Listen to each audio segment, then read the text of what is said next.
100 to 150, 150 to 250, 250 or above. Okay. So this is how I would start figuring out of this 90,000 people, hey, what kind of products and services do I offer these people? This is one simple poll. Look how fast I put it up. Now, you got to have an audience to do that with. You can't ask 4 people. You ask 4 people, you're going to get 4 people. We all make less than, you grew up in Jackson, Mississippi. We all make less than $72,000 a year. You're in with the wrong people. Okay, I'm just saying, like, if you're all, everybody around you is broke, you need to be the government and give free food. 7% earns more than 250 or more in the U.S., and I think we're showing 12 here. Yeah, we're showing 12% earn more than $250,000 a year. This poll could be a little better because we used the 250 number, so a guy could put 150 to 250 in the wrong category. But anyway, it shows you the point, right? We're doing customer acquisition, and we're also breaking down this customer to find out how much money do they have, what do they want, what do they buy, what do they own, who are they, where do they live, how can I contact them? You guys aren't doing that. I know you're not doing that because we work with, how many people we worked with last year? About 200,000 businesses. 200,000 businesses last year we worked with. Okay, 156,000 separate people through Cardone Training Technology, 16,000 real estate investors through our real estate company, Cardone Capital, and probably another 30,000 people at our partnership company, Cardone Ventures at 10X 360. Now, that's a good number, right? But really what I want to know is the top of the funnel. This is the number you want to know, the top of the funnel. See, these showed up today. Congratulations, you guys that showed up. And then these people will say, hey, I want to do something more with you because of what I saw today. We're going to do that, by the way, in 21 days. In 21 days, I'm going to do 2 days on this topic, and I'm going to stretch it out, and I'm going to slow it down, okay? And I'm going to break you down into small groups digitally. This is a digital online training for 2 days, 4 hours on a Friday, 4 hours on a Saturday. Boom. We're in direct contact. Everybody has a front row seat.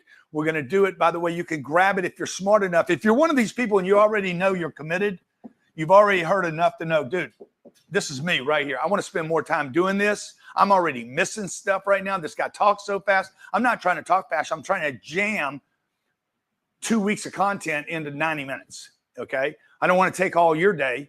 I'm trying to give you as much data as possible. Now, I know that 8,190 people or some whatever that number is, 8,910 people are going to just take today and say, I'm going to grab as much as I can today.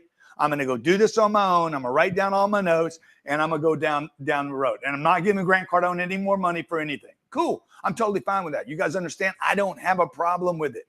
Okay. The site for the other 90 people, you guys, they're like, bro, I don't want to go it alone. I want to do it with him. I want to grow my top line. I want to grow my bottom line. I want to grow my generational wealth. I want to understand the mechanics of money, expansion, and scaling. Go to grantcardone.com/go. Go to grantcardone.com/go. And for the first 90 people, okay, I'm going to give you guys a free kit, my 10X hat, the 10X rule, the water bottle, and a whole bunch of extra stuff. And check this out, for the first 90 people, a free call with one of our coaches to figure out what your current problem is with where you want to go. I'm not going to even tell you what else is in the program. Go there, buy it, grab it. And for the first 90 people that take advantage of this without me explaining what is in the offer, grantcardone.com/go, grantcardone.com/go. That's grantcardone.com/go, because you already know you're committed. For the first 90 people, I'm going to give you a one-on-one call with one of our coaches to find out where you're hung up. Okay. So you have a customized, specific to your problems strategy. And then 21 days from right now, we're going to do a 2-day event, and you're going to sit on the front row with me digitally from your home. You don't go anyplace. Turn on your computer, and literally you and I are going to work through over 2 days how you get to $1 million, $10 million. You want to go to 100 million? Let's go. I've been there. Okay. I don't know how many of you saw the show Undercover Billionaire. I had a TV production company follow me around. I didn't use my name. I didn't have any money. I didn't have a place to live, no food and no water. 15 degrees in Pueblo, a town I'd never been to before. had to use another name and an alias, and I built a $5.5 million business during COVID using the strategy that I'm going to share with you in the next 60 minutes. Okay. All right. So I'm giving you this. Number 8, customer satisfaction. Number 9, customer retention. Once I get the 9,000, okay, it becomes the 9,000, it becomes the 90. How do I retain these customers? And you're going to be shocked when I tell you it's not customer satisfaction. Okay. That is not how you retain people. The way you retain people is actually through customer saturation. Okay. The way to keep somebody to keep coming back and getting nails done, haircuts done, is not simply waiting for the nails and the haircut, or the nails to grow and the hair to grow. Okay. Or if you're doing coloring in hair, you can't just keep waiting for it to go gray. You have to be proactive in how you saturate that customer with other products. Great example of that is Starbucks. Another great example is Apple. Apple's done a phenomenal job at customer saturation with multiple product lines. So any of you out there that are thinking about running your own business, starting your own business, and you have 1 or 2 products, that is a problem, and we need to solve it. Number 10, operational efficiency. Once you get going, dude, how do you make this thing so efficient that you can literally leave the hospital and do your job 30 minutes later? Okay, how do you do that? It's crazy, man. You're going to look like a magician with operational efficiency. When I use those 2 words together, the first person I think of is Elon Musk. Thank you. Yes, he's running a rocket company. He's freaking going to build a phone. Okay, but probably he's got boring. He's got tunnels. What else has he got? Tesla. The brain, the Neuralink. Neuralink. Why? Because they're all connected. This is what people are not understanding about Tesla. I didn't understand it. Tesla's connected to SpaceX. SpaceX is connected to Neuralink. All these things are playing together. Okay. Number 11, adaptability. How adaptable is your business in the marketplace? Or does it simply require you trading time for money? If you're doing massage, is it scalable, adaptable? Can you trade that skill set? Let's say you're the best masseuse, the best dentist, the best chiropractor. I'm just giving you a heads up. If you're great at it, you're going to find one day that you're trapped in it. Okay, the skill set does not mean you're going to be valuable to the marketplace because you're great at something. Now, they didn't teach me this at school. I thought I was supposed to get good at something. The problem with getting good at something, even the best at something, is everybody always wants you to do it.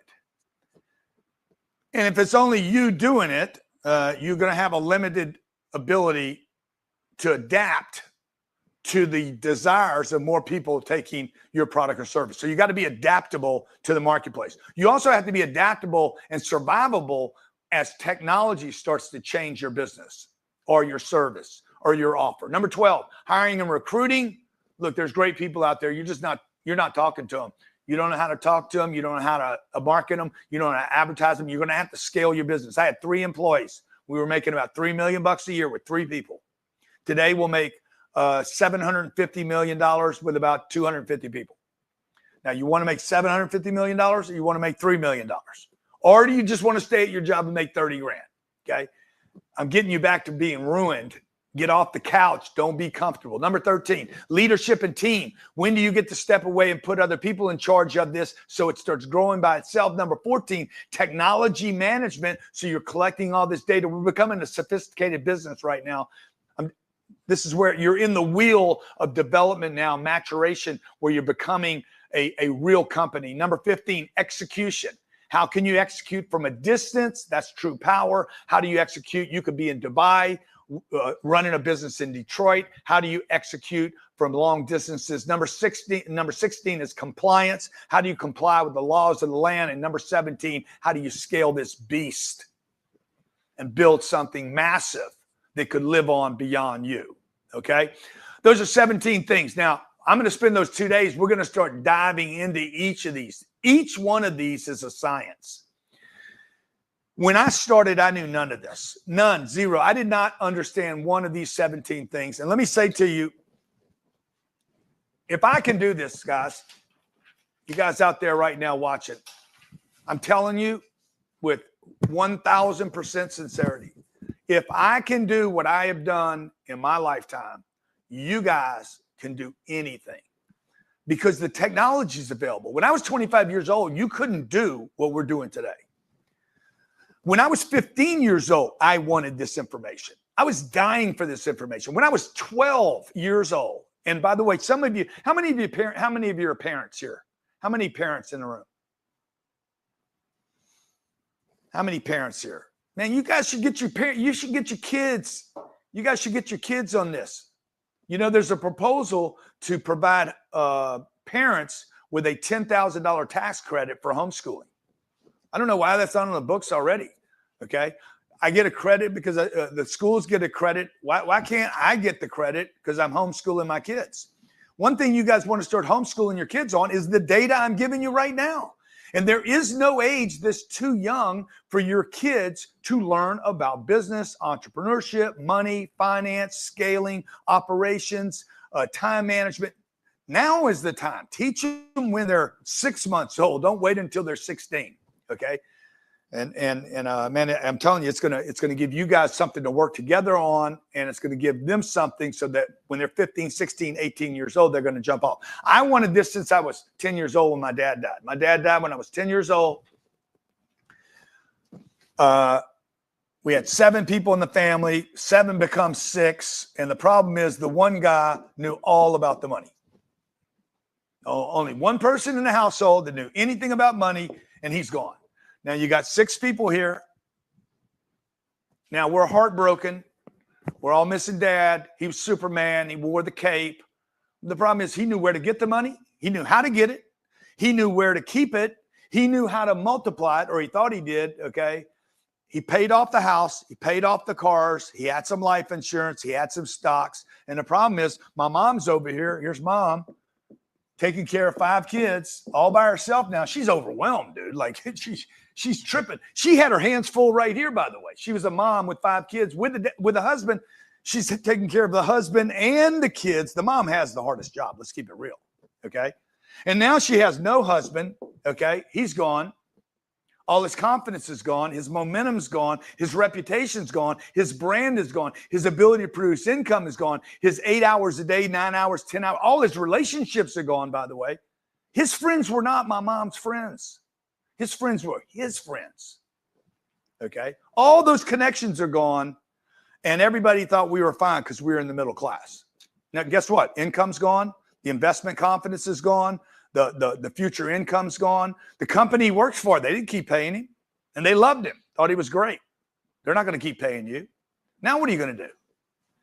Okay. See, this was not generational wealth. My dad did everything by the book. Paid all his bills. Had good credit, paid off all his debts, paid off the house, paid off the cars, paid off everything, had some life insurance. But the problem, he did the Dave Ramsey program, basically. No debt, live below your means, okay? Be grateful for what you have, contribute in the community, and save your money, save for a rainy day. The problem is when he died, the income stopped. Okay. And at 10 years old, I'm like, man, I got to learn this money game because I don't want to do this. I don't want to duplicate this in my life. He was only 52 years old. Okay. Let me ask you guys this right now. If you died right now, okay, if you died right now, if you passed today, how much financial damage would be left in your family because you passed? Just do the math. 6 said 0. Alejandro said lots of damage. Mecca said none. Jan said too much. Joey said I would end it all. Devastating. A great deal. None.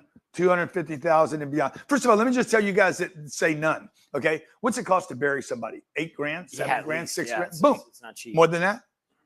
$25,000. Okay.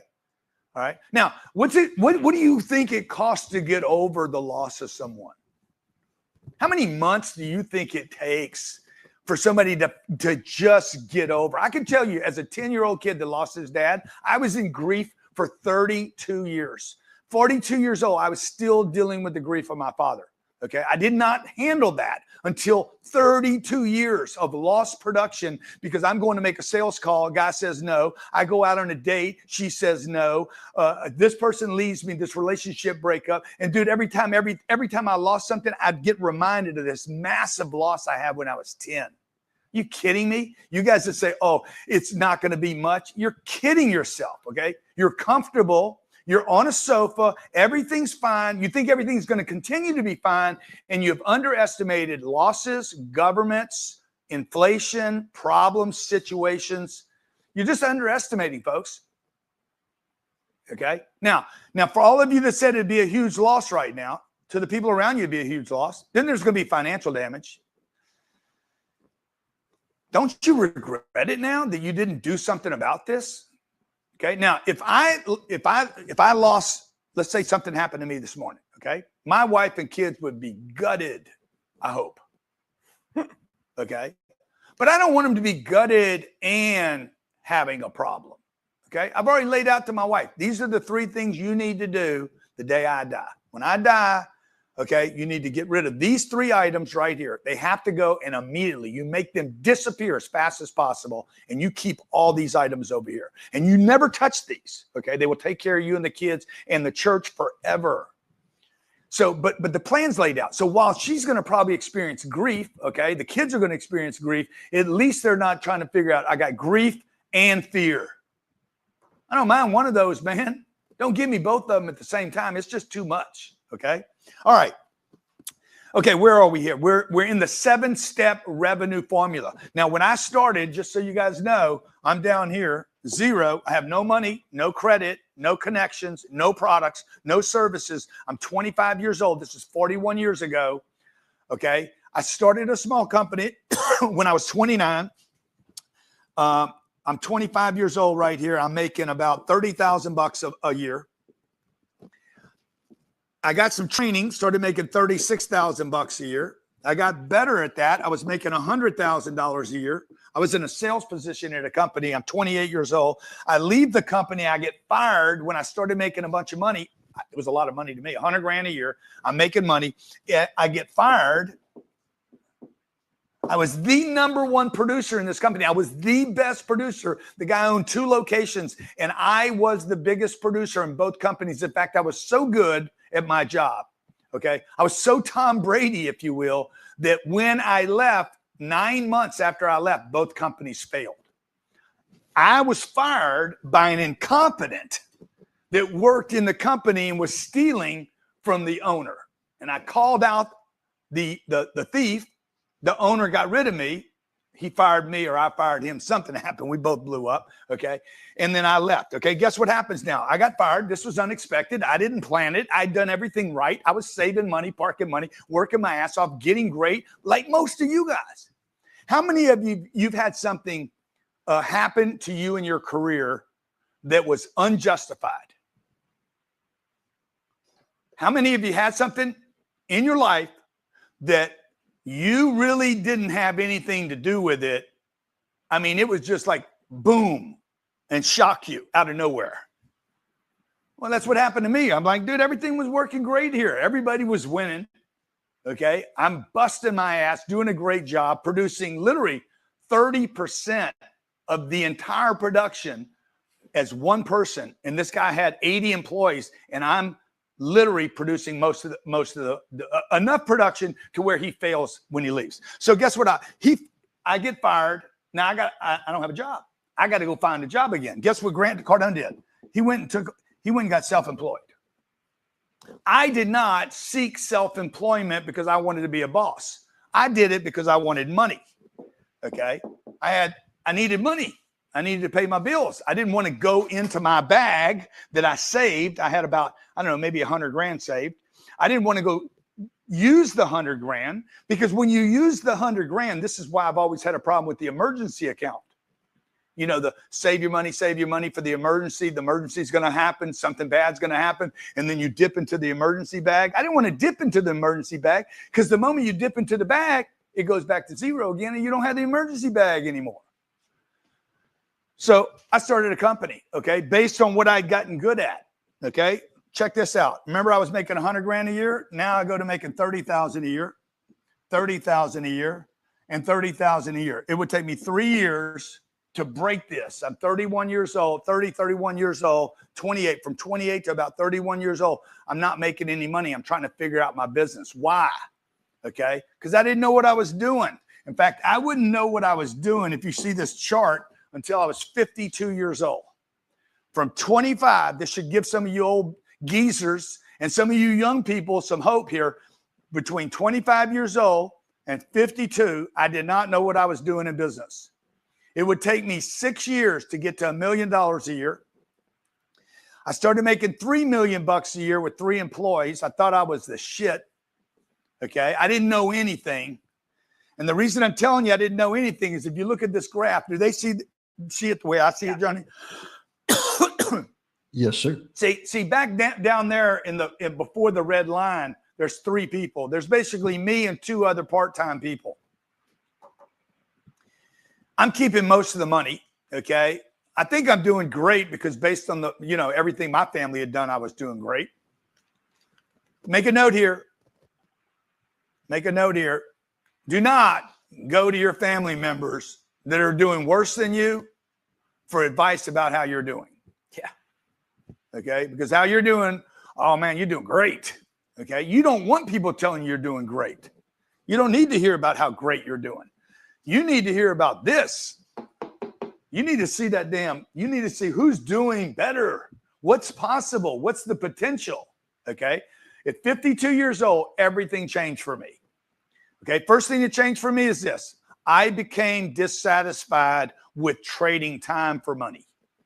I became dissatisfied with doing the same thing over and over again with no growth.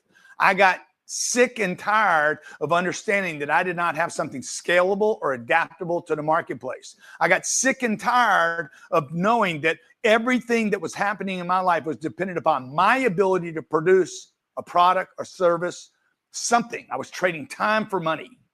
Okay. That nothing was working when I wasn't. I had become dissatisfied that I was basically duplicating exactly what my dad had done. He worked hard, showed up for work every day, did a good job, got his money, paid his bills, paid everything off. I did exactly what my dad did. And if I'd have died at 52 years old, I'd have left the same mess that my dad left. Okay. My dad did everything right. He wasn't a criminal by any means. He was a good dude, hard worker, great reputation. Okay. But he didn't have a plan because my dad could have done what I did right here. And this is what I would end up doing and did it, by the way, in the last, 12 years. From 52 to 66, 14 years. In 14 years, since meeting this guy, maybe he's responsible for it. That's part of it, finding good people. We figured out how to scale the business. Now, Jared and I have made a ton of mistakes together. What do we spend in advertising here? About 25, 30 million bucks a year. 25 or $30 million a year. I spend more money in advertising for new customers than I made the first 25 years I was in business, and I do that every single year. Big mistake. I wasn't spending marketing advertising. Why am I telling you guys this? Because you're like, man, I don't need to be a billionaire. Okay, good. But look, if you need to at least start thinking like billionaires, okay, you need to think top of the food chain. What is the top of the food chain doing? The top 1% or the top 0.01% would even be better. Study what these people are doing, not anyone else. Because once you do, that's what I started doing when I was 52 years old. When I started studying top of the food chain, I'm like, oh, wow, they're not trading time for money. They're not earning income. They're making investments. They're finding great people. Oh, they have multiple locations. Oh, they're using debt. Okay. Oh, they're investing in themselves. Oh, shit, they're going to networking meetings. Everything they were doing, I wasn't doing. Like every one of them. They have an office building with their name on it. I was working out of my home. They have 3 assistants. I had a partial assistant. Okay. Like it was crazy how few things I was doing on the list. Okay. Now, this is what was created in 12 years, folks. 1, 2, 3, 4, 7, 9, 11, 13, 15. This is not all of them. 16. There's another 7 businesses that we now own. All of these businesses, all these events, all of these different opportunities and products cumulatively generate just shy of $1 billion a year. Unbelievable, okay, that I was sitting on all this potential. Imagine, what if you're sitting on all this massive potential like I was for 52 years, all that potential? How many of you would agree? All this creativity right here that I've developed, that I've created in 12 years, it was always there when I was 25, 30 years old, 35, and 40. It was there. How many would agree it was already there for it to show up now? Okay. Is there a chance that if the potential was always there in me to create all this, the potential is also in you? Great partnerships, great people, people being productive. By the way, this is not about money. This is about service and community and helping other people. Our biggest paycheck here is not money. It is the number of people I meet and help. Jerry can tell you, when you want to tell him about the guy at 6 o'clock this morning that we ran into. I needed some help this morning about 6 o'clock in the morning. I called this place, said, I'm coming in. Yeah. I mean, we were sitting there and he was like, man, I know I need to make more money and I know it's not going to happen where I'm at. So I need to figure out, like, how do I get out of this? Yeah, but the point I wanted to make is this is I'm not going to go into details on it, but I went into a situation this morning where you really want service. Okay. Service